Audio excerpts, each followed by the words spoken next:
Kung ganito, alin ang tahanan ng demonyo?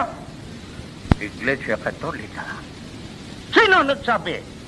Sila Juan Trinidad, sina Cardinal Gibong? Sino nagtuturo ng aral ng demonyo?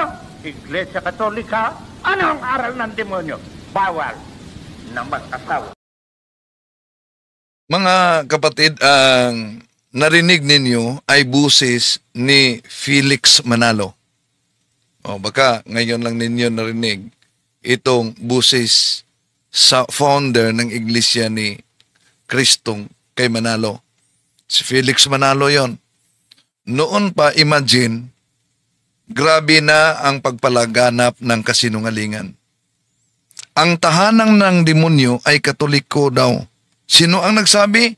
Sila si Father Juan Trinidad, sila si Cardinal Gibbons sa mga aklat Katoliko. Imagine, daming napaniwala ni Mr. Felix Manalo na kardinal mismo ng simbahang Katoliko nagpatunay na ang Katoliko'y tahanan ng demonyo. At dahil diyan, daming mga inosenteng Katoliko ang natangay sa piking sikta ni Manalo. Tatalakayin natin ito. Samahan niyo ko. Kasi umalingan, pag palaging inulit-ulit ay magmukha talaga ang katotohanan para sa ating mga kapatid na kulang ang kaalaman. Ang pagkadaya ay maranasan sa iba't ibang paraan. Pero napakasakit pag madaya tayo sa pananampalataya. Dahil nanganib pati ang ating kaluluwa. Viva Cristo Rey! Pro Dio et Ecclesia! Kumusta? Kung ganito, alin ang tahanan ng demonyo? Iglesia Katolika. Sino nagsabi? Sila Juan Trinidad, sina Cardinal Gibong? Oh, iyon. Maniniwala ba kayo sa founder ng iglesia ni Kristong si Felix Manalo? Noon pa man. Kaya iyon talaga ang propaganda ng mga ministro ni Felix Manalo laban sa simbahang Katoliko. Sila si Cardinal Gibbon, si Father Juan Trinidad, nagsabi daw na ang simbahang Katoliko ay tahanan ng demonyo. Oh. Ganon ang pag-uusig sa iglesyang sumulpot lang dito sa Pilipinas noong 1914. Ito ang tatalakayin natin dahil ako ang pinag-atasan ngayon mga kapatid sa punto por punto. Tatalakayin natin ito ngayon, no? Pero kung kapasok si Dr. Bulyeser, dahil inimbita natin si Dr. Bulyeser, okay din. Pakinggan natin si Dr. Bulyeser. Okay. Ito na. Oh. Kristo, Merkulis talaga yon. Pero dahil Webis na yun, gabi na yun, considered doon na Webis. Pero ang counting talaga ng unang araw ng kanyang kapagamatay, Merkulis. O, Biyernes. Biyernes, nag-jump. Nalito ko sa panuanag niya na namatay ng Merkulis, pero dahil alas 6 na daw yun, hapon na considered the Webis, pero ang counting ng kanyang kamatayan ay Biyernes. Hanip na paliwanag yun. Paano nangyari yun? Ang dami niyang first day, umabot sa Biyernes ang first umabot day. Yung first day niya sa Biyernes. Merkulis pinatay, pero ang pinakaunang araw, Biyernes. Kaya tama pa rin na linggo ang pagkabuhay. Nakakatakot. Walang alam, walang alam sa kultura ng mga Hudyo during that time. Wala. Delikado talaga. Hindi nga dapat paniwalaan yung nag-record ng Bible. Si Eli Soriano lang. Sabi nga gabang ng Angel, kay Cleopas lang yan. Sa sarili niya lang yan. Para sa sarili niya lang yan. Yung pa sarili, kausap niya si Kristo mismo. Hindi pa sa sarili. Tsaka, ang sabi pa niya nung una simula, sabi niya, tutol ako sa ginawa ni Michael Babia na kinontra si Cleopas. Mali yung ginawa ni Michael Babia. Mali yung ginawa ni Michael Babia na kinontra si Cleopas. Pag-iko si Brother Wendell. Andiyan na, Brother Wendell, okay. Andiyan na. So, yun ang nangyari. Sabi niya, sabi niya, mali ginawa ni Babia na kinontra si Cleopas. So, sabi niya, mamaya-maya konti, tinanong ko siya, Anong sinabi ni Larry? Ay, huwag niyong paniwalaan si Cleopas. Huwag kaliwala si Cleopas. Eh di, dalawa na ng babya. Dalawa na sila. Si Soriano tama. Si Cleopas yung mali. Sinasabi lang yan ni Cleopas ayon sa kanyang pananaw sa sarili niya. Pananaw sa sarili niya. Para sa kanya lang yan. O tamo? So, yun ang nangyari. So, tapos sabi niya, walang apostol ang nagsabi na Biyernes namatay. Nilabas ko yung John 19:31. Friday, ayaw pa rin tanggapin. Basahin mo sa King James Version. O, nakalagay sa King James, Preparation Day. O, hindi pala Biyernes eh. Ano yung Preparation Day? Nagsasya ko daw na chat GPT. Ano ang Preparation Day ayon sa Biblia? Ang sagot, Biyernes. Sabi niya, huwag kang magtanong sa chat GPT. Ano ka ba naman? Saan ka magtanong? Yung preparation day nga, hindi niya alam ibig sabihin. Hindi niya sa kanya, Preparation Day, Merkules.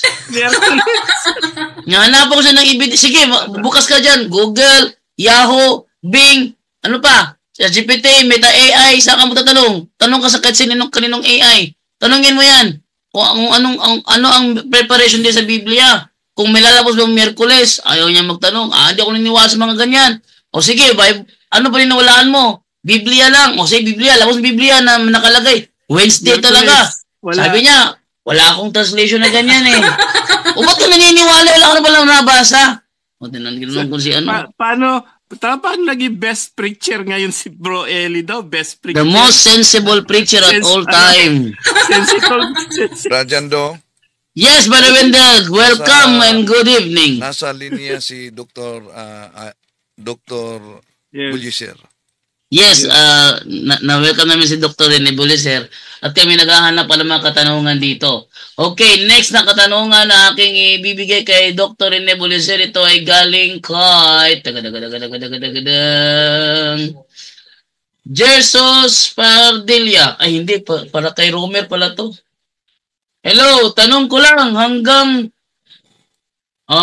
ilang saling lahi ang epekto ng mga anting-anting ng mga tsuhin. Salamat. Brother Romer, makasayo to, Brother Romer. Brother Romer? Nawala si Romer. Hindi mo naibigay kay Brother Wendell. Brother Wendell?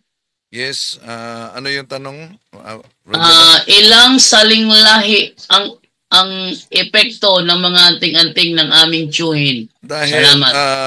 ang anting-anting ay idolatry yan ayon sa Catechism of the Catholic Church 21:16, 21:17. Dahil idolatry yan, ang idolatry, malinaw na binanggit yan sa Exodo Kapitulo 20, versikulo 3 hanggang 5, na ika-4 hanggang ika-6 na saninlahi. So, yon ang tinatawag na temporal punishment sa intergenerational spirit, no? So, ika-4 hanggang ika-6 na salinlahi. Pero yung mga live-in, yung mga di kasal sa pare, yung kasal sa civil, delikado yan. Dahil sa Deuteronomio 32:2, hanggang ika-10 salinlahi. Balik sa inyo. Brother Wendell, may tanong dito kay Kat Holes. Sabi niya, Brother John Ray, next ko po sana na tanong tungkol po sa pamahiin dahil ginagamit din po ito ng mga ibang sekta.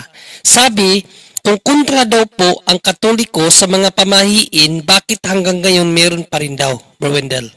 Okay, ito ang sagot din. Kung sa mga ibang sekta, para sa kanila, ligtas na sila. Pero bakit may mga pastor pa sa ibang sekta na nagsasabing ligtas na pero nahuli sa mga pulis? Di ba? Ligtas na daw pero may mga nahuli sa pulis. Dahil meron ngang pastor na nahuli kaugnay sa drugs. So, ganun din. Kahit ipinagbabawal yan sa simbahang Katoliko, ay maraming mga kapatid natin na kaanib simbahang Katoliko, hindi alam talaga. Ang akala nila'y okay na. Kaya Hosea chapter 4 verse 6, my people are destroyed for lack of knowledge. Di ba? So, Kaya nga, ito ang dahilan kung bakit ipinalaganap natin sa social media ang ating katisismo. Dahil kadalasan na ginagamit na argumento, no, lalo na sa mga nasa simbahang Katoliko na naniniwala sa mga superstitious beliefs, ang kanilang argumento, wala namang mawala pag maniwala tayo nito. Ayan ha, walang mawala pag maniniwala tayo. Mali po. Bakit? Sa Catechism of the Catholic Church 2138, superstition is a total departure of the worship that we give to the true God. So, nawala sa atin ang Diyos. Sa pamyanhiin lang. Kaya, ito ang dahilan na patuloy ang ating katisismo sa mga kapatid natin mga Katoliko para ipalaganap ano ang turo ng simbahang Katoliko. To make his message known, he's